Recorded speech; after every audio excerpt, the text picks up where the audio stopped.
Hey Reef Builders, Evan Montgomery coming at you from my house today, standing next to a system that I doubt many of you have ever seen before. This is a stack of 40 breeders that Jake set up way back in the day. He used to have a bunch of planted tanks in there, and somewhere along the way he went ahead and drilled the middle 40 breeder with an overflow so that it could be turned into a reef tank with the sump down below. With everything that's been going on in life recently and just kind of in general, this system has never really done it for me. You know, it has so much more potential than I'm currently getting out of it, and a lot of that just has to do with I've been focused on the tanks at the studio quite a bit, and then also I have other aquariums here that have been my main focus. I tried setting this reef tank up in about 2 years ago, almost exactly 2 years ago, with dry rock and no sand, just sterile coral frags. Tried to keep it super clean, pest free. I was having some weird issues. Sometimes setting tanks up with dry rock goes really well, and sometimes it can take quite a while. So after not too long, I decided to take some of the live rock that I had in the sump from my other aquarium, stick it down here just to kind of seed the tank. I figured it was time to give up on the dream of a pest-free tank and just throw some live rock in here. And yeah, that's kind of where I left. That's kind of where I left it. As you can see, the glass is pretty dirty. I've got a freshwater tank up at the top with some goldfish, a couple mollies in there, some Siamese algae eaters. Nothing too crazy. The algae has been on there for so long that even the cleaning magnet, as you can see, doesn't really get it anymore. So I'm gonna have to get in there, do some manual work, but I really want to get this whole stack cleaned up. Freshwater tanks, saltwater tanks, all that. There's quite a bit of bubble algae in here. There's not a whole lot for living coral. There's some leathers and a couple random odds and ends, but most of the things that have been in here haven't really made it. I've got a pretty old Gen 3 XR30 Radion over it, and I believe those things have a pretty long lifespan, but this has been running 24/7 for like 10 years now.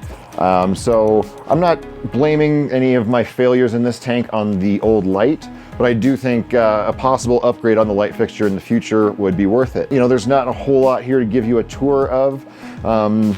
You're probably not used to seeing dirty tanks like this on the Reef Builders YouTube channel, but I think this system deserves some love today. So let me just show you what we're working with, and then we'll get started on the cleanup.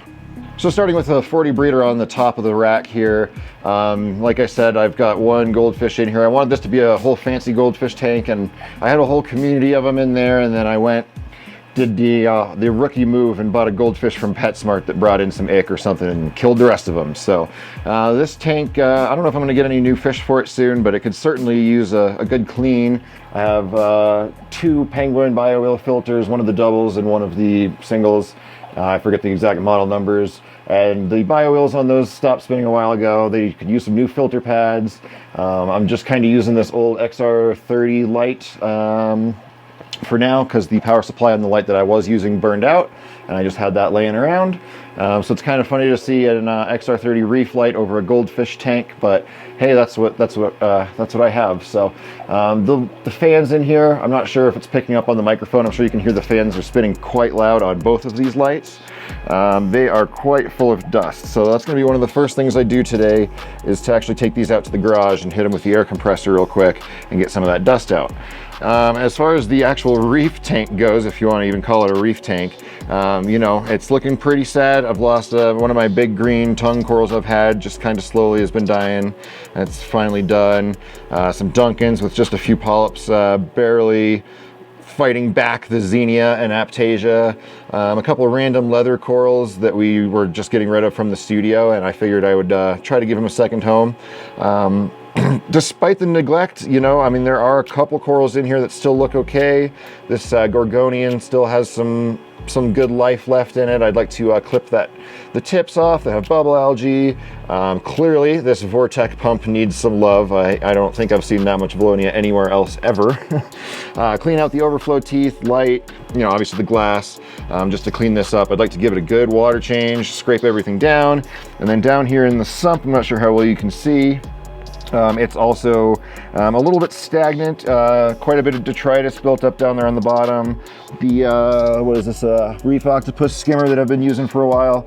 You can see by the air-water interface there, how high it is in the collection cup, that I'm guessing the air intake is clogged somewhere. So I'm going to take the skimmer apart a little bit and try to get that running at peak performance. I actually took the max spec return pump out fairly recently and did clean that. So I don't need to touch the return pump today because that's the one thing on here that has been cleaned recently. So I'm going to start with the lights just because the air compressor makes a bit of noise and I don't want to keep the neighbors up in the middle of the night. So I'll get that part out of the way first.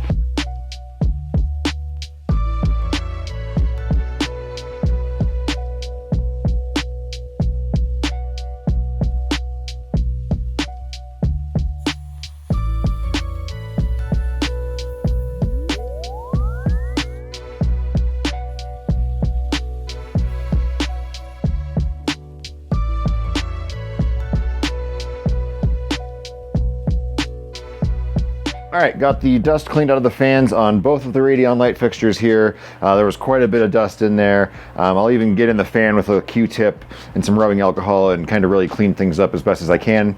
As long as I'm in there. It's kind of rare that I'll actually go ahead and like unscrew the front panel of the light and take it apart. I haven't really found too much dust on the inside of the light, just mainly on the heat sink. So simply an air compressor, maybe a little Q-tip on the fan blades, and that's all it takes. I should note that if you are going to use an air compressor to clean anything with a fan, you want to put a finger on the fan so that the fan just doesn't spin out of control. It's really easy to get those fans spinning too fast and you can actually damage them that way. So yeah, that was step one, getting the lights taken care of. I can already hear that the fans are a whole lot quieter, running at about half the speed that they were before, now without dust. You know, up where I live here, we're at high elevation, so the fans run a little bit higher speed anyway. So it's really important, especially up here at high elevation, to keep those fans clean. So I think the next step is I'm going to get out the old paint scraper and get all the glass, top to bottom, even down in the sump. Why not?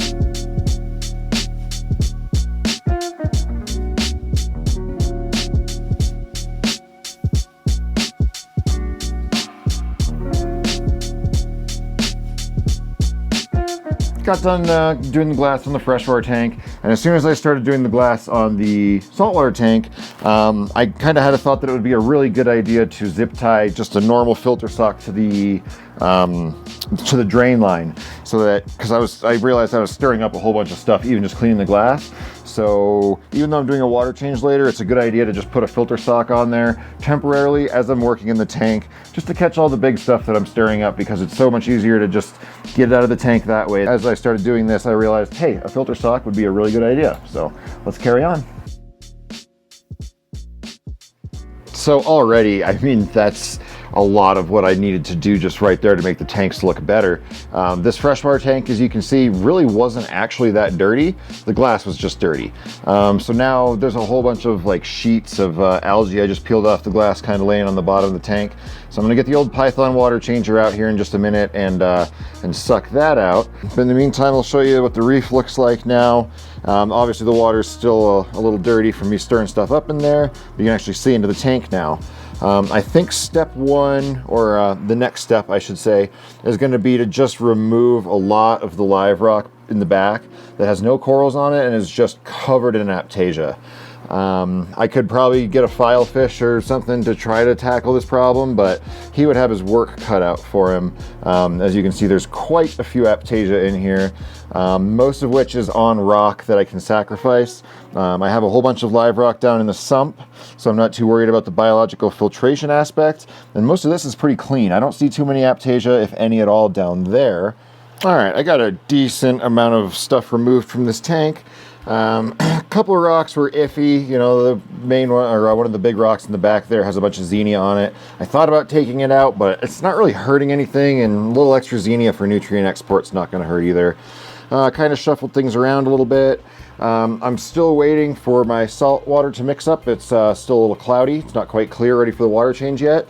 So in the meantime, I'm going to probably clean up the Vortec pump, clean the skimmer, and clean the two power filters, hang on back filters up here on the freshwater tank. I'm going to go ahead and scrape the bottom, and then kind of use a fish net to get out the big chunks, and then turn off the flow, let it settle, and then siphon out what I can, and then do the same in the sump. I'll do the best I can to siphon out as much as I can down here, and that will be a good step in the right direction, just getting the flow going strong again, lights cleaned out, and getting the tank cleaned up a little bit.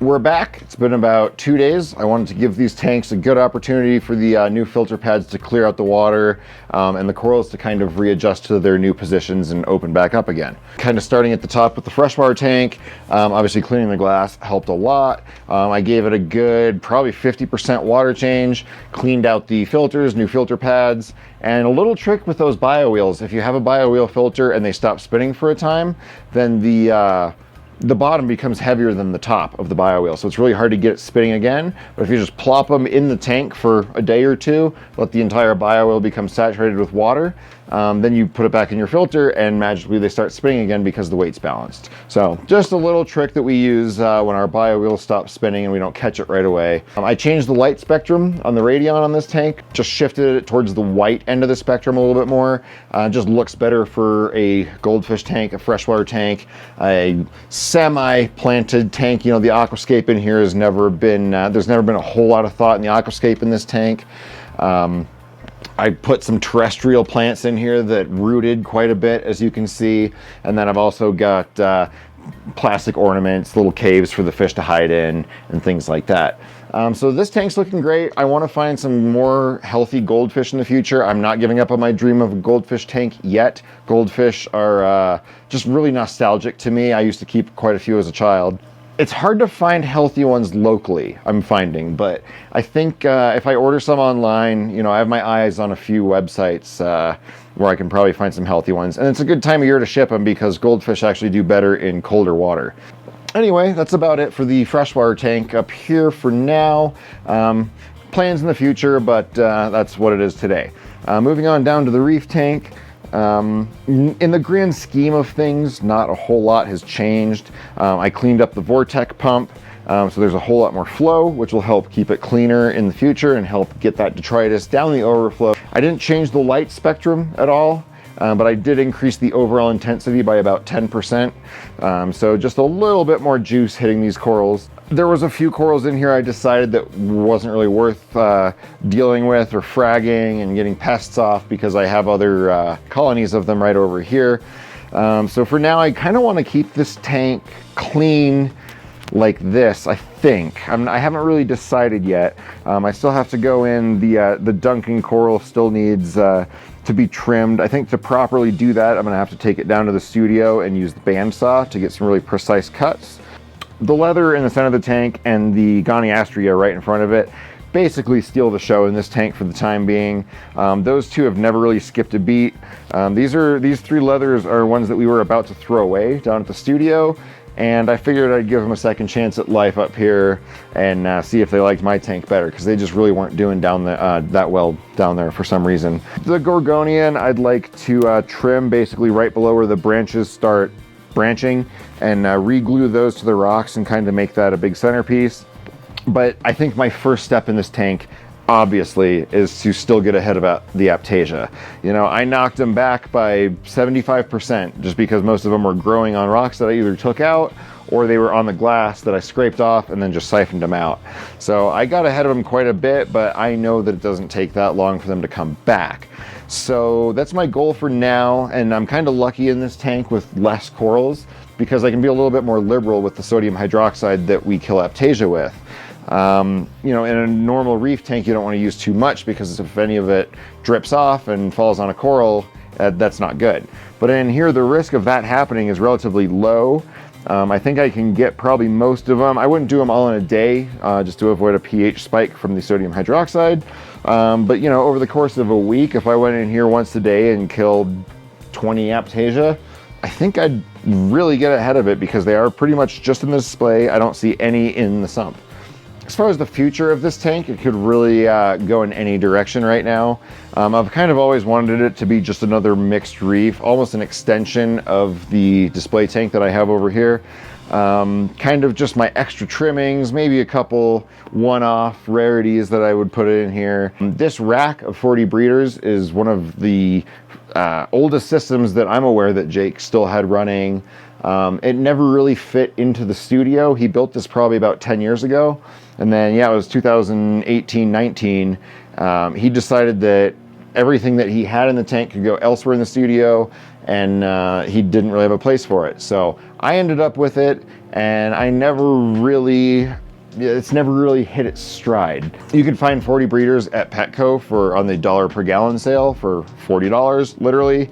So, you know, 40, 80, 120, that's not that much for 3 tanks, plus, I don't know, another 40 for the stand. And then I just happen to have lights and pumps laying around, so I'm fortunate in that regard. But to set up something like this where you can actually keep a decent amount of livestock, it doesn't have to cost a lot. You know, you don't have to go for that, like, total high-end Reef system.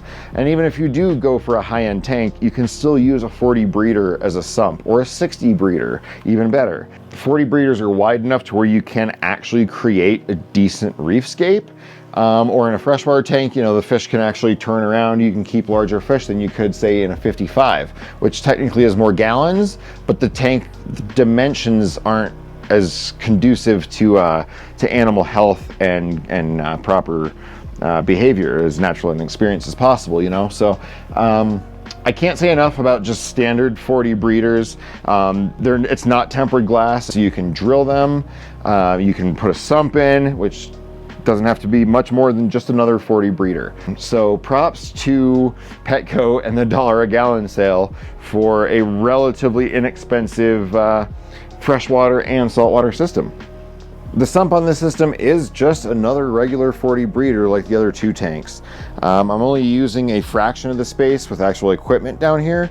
So as far as the sump is concerned, I kind of have a vision someday of putting one of the lights that I have in the crawl space down here, putting one of the power heads I have in the crawl space down here, and kind of making this yet another reef tank, yet more real estate for corals. I already have quite a bit of live rock down there. I'd like to probably use some of that to aquascape the display, but I could also use some of that in the sump where it's already at. If I got a light down there and some flow, I mean, it would not be difficult to get kind of a low energy reef system going down in the sump. I'm hoping that within about 6 months I have some very exciting updates on both of these tanks for you guys. Hopefully the freshwater tank has quite a bit more fish, and hopefully in the reef tank the aquascape is a little bit more exciting. Maybe I have some more fish, hopefully there's less aptasia, and hopefully there's more corals. That's kind of part of the reason that I wanted to get this out on YouTube and share these systems with the world, is to kind of help motivate myself and hold myself accountable to not let these systems slip back into neglect, and actually have something really fun to share with you guys in about 6 months. But until then, reef stock is only about 3 months away, so it's definitely not too early. If you could possibly make it out to Denver, Colorado, March 4th and 5th, it's definitely not too early to start thinking about hotel reservations, flights, getting your car in order so you can drive out here if you're within driving distance. But it is a heck of a show. Visit reefstock.show for more information. That'll have the speaker lineup, the floor plan, and the list of all the vendors that we have coming this year. And if you want a good opportunity to visit me and meet myself and the rest of the Reef Builders crew, it's an excellent opportunity to do so as well.